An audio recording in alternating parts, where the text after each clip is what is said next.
Welcome back to BeFM Drama, where all this week we're bringing you our 5-part adaptation of The Red-Headed League, a classic Sherlock Holmes mystery from Sir Arthur Conan Doyle's original canon. In our second episode, we return to the narrative of Mr. Jabez Wilson, a hard-working London pawnbroker with a blazing head of red hair who has come to Sherlock Holmes with a bizarre tale unlike anything the great detective has heard before. Join me, your host, Joshua Cornwell, as I take the role of Dr. John Watson and the narrator and return with you to the streets of Victorian London in this exciting episode of BeFM Drama. Holmes and I listened with amazement as Mr. Wilson continued his highly unusual story. An advertisement had appeared in the London newspapers for a vacancy on the Red-Headed League, an unusual organization for the benefit of redheads. Wilson's assistant, Vincent Spaulding, brought the advertisement to his employer's attention, but Wilson had never heard of such an organization as the League and was quick to show it. What on earth is this Red-Headed League, Spaulding? Why, I'm surprised you've never heard of them, Mr. Wilson, for you are yourself eligible for the vacancy. And what is it worth? Oh, only a couple of £100 a year, but the work is light and need not interfere much with one's other occupations. This made Wilson prick up his ears, for his business had not been good in many years, and an extra couple of £100 a year would come in very handy. Tell me all about it. Well, just look at the advertisement. You can see for yourself that the League has a vacancy, and that there's an address where you can apply for it. As far as I understand, the League was founded by an American millionaire who was very odd. He was a fiercely red-headed fellow, and had a great sympathy for all other redheads. When he died, he left his enormous fortune to his trustees, on the condition that the interest on his financial assets be used to provide an easy life to men whose hair is of the fieriest color. From all I hear, it is good pay, with very little work to do. But there would be millions of red-headed men who would apply. Not as many as you might think. It is confined to Londoners and grown men. This American started his business in London and wanted to do the old town a good service. I've heard it is no use applying if your hair is light red or dark red or anything but real, bright, blazing, fiery red. Now, if you applied, Mr. Wilson, I think you'd probably have very little competition. But perhaps it would hardly be worth your time to put yourself out there for the sake of a few £100. It is a fact that Wilson's hair is a very full and rich tint of red, and it seemed to him that he stood as good a chance as any other man to win the position. Vincent Spaulding seemed to know a good deal about this league, so Mr. Wilson ordered him to close up the shop for the day and come with him to apply for the position. Spaulding agreed, and they set off together for the advertised location in Fleet Street. The sight greeting them when they arrived was extraordinary. From north, south, east, and west, any man with even a hint of red in his hair had rushed to answer the advertisement. Fleet Street was choked with red-headed men, and Pope's Court looked like a vast fruit seller's orange basket. Every shade of red was there: straw, lemon, orange, brick, Irish, setter, liver, clay. But as Victor Spaulding said, there were very few with that true flame-colored tint of Mr. Wilson. When he saw how many men were waiting, Wilson nearly gave up hope. But Spaulding pushed and pulled and butted until he got them through the crowd and up the steps to the office. There was nothing inside but a couple of wooden chairs and a folding table, behind which sat a small man with hair that was even redder than Wilson's. This is Mr. Jabez Wilson, and he's willing to fill the vacancy in the League. And he is admirably suited for it. He has every requirement. I cannot remember when I have seen such fine red hair. He took a step backward, cocked his head on one side, and gazed at Wilson's hair until the man felt quite bashful. Then suddenly he leapt forward and shook Mr. Wilson's hand. It would be an injustice to hesitate. You will, however, excuse me for taking an obvious precaution. With that, he seized Mr. Wilson's hair in both his hands and tugged until the man yelled out with pain. There is water in your eyes, and I see that all is as should be. We have to be careful, for we have twice been deceived by wigs and once by paint. I could tell you stories of shoemaker's wax that would disgust you with human nature. The man stepped over to the window and, leaning out, shouted at the top of his lungs to the crowd that the vacancy was filled. A groan of disappointment came up from below, and the redheads all wandered off in different directions, until there was hardly a man left to be seen on the street outside.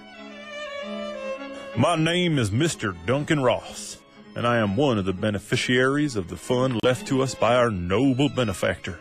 Are you a married man, Mr. Wilson? Do you have a family? I do not. Dear me, that is very serious indeed. I'm sorry to hear you say it. The fund was, of course, established for the propagation and spread of redheads as well as for their maintenance. It is unfortunate that you are a bachelor, but it's all right. We can stretch the rules in favor of a man with such magnificent hair as yours. When shall you be able to begin work on your new duties? Well, it is a little awkward, as I must also continue the work of my store. Oh, never mind that, Mr. Wilson. I can look after the shop for you. What would the hours be? 10 to 2. Wilson thought it would be good to earn a little extra in the mornings. Besides, he knew that his assistant Spaulding was a good man, and that he would take care of things at home. That would suit me very well. And the pay? Is £4 a week. And the work? Is purely nominal. What do you call purely nominal? Well, you have to be in the office, or at least in the building, the whole time. If you leave at any time, you lose the position forever. Our benefactor's will is very clear on that point. You forfeit the position if you budge from the office during working hours. It's only 4 hours a day. I wouldn't think of leaving. No excuse will be accepted, neither sickness nor business or anything else. You must stay or you lose your place in the league. And the work? Is to copy the Encyclopedia Britannica. You must find your own ink, pens, and blotting paper, but we provide this table and chair. Will you be ready tomorrow? Certainly. Then goodbye, Mr. Jabez Wilson, and let me congratulate you once more on the important position which you have been fortunate enough to gain. Wilson returned home and thought the matter over all day, and by evening was in low spirits, for he had almost persuaded himself that the whole affair must be some huge hoax, though why someone would go to such an effort he could not imagine. It seemed beyond belief that any one man, even an eccentric American millionaire, could make out such a will, or that they would pay a man such as him for doing anything as simple as copying the Encyclopedia Britannica. Vincent Spaulding did what he could to cheer Mr. Wilson, but by bedtime he had nearly reasoned himself out of the whole thing. In the morning, however, he determined he might as well go have a look.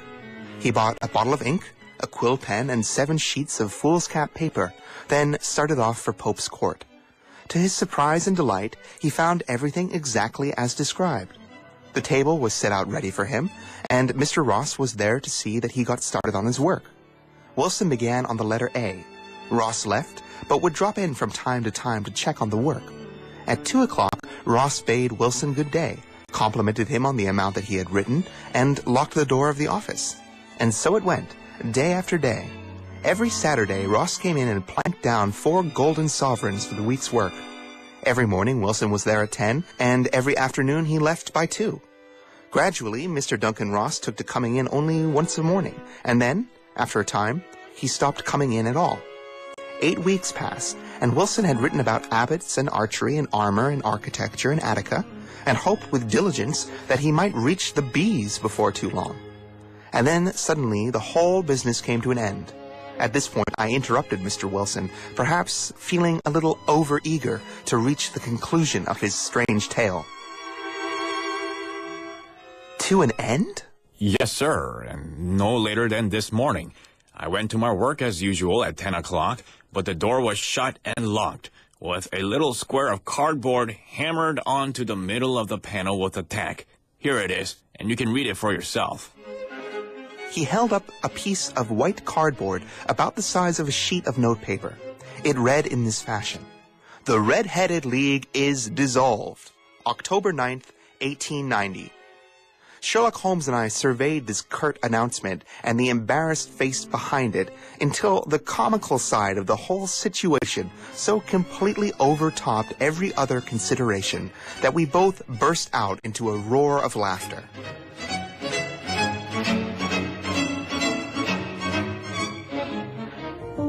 And with that, we've come to the end of part 2 in our 5-part adaptation of The Red-Headed League. Where will the story take us from here now that we've arrived at the end of Mr. Wilson's strange tale? Has there been any crime committed at all? And if so, how will the brilliant detective Sherlock Holmes unfurl the tangled knot of clues and shed some light on the problem? Rejoin me, Joshua Cornwell, on BeFM Drama tomorrow evening as we delve deeper into the tale of the Red-Headed League.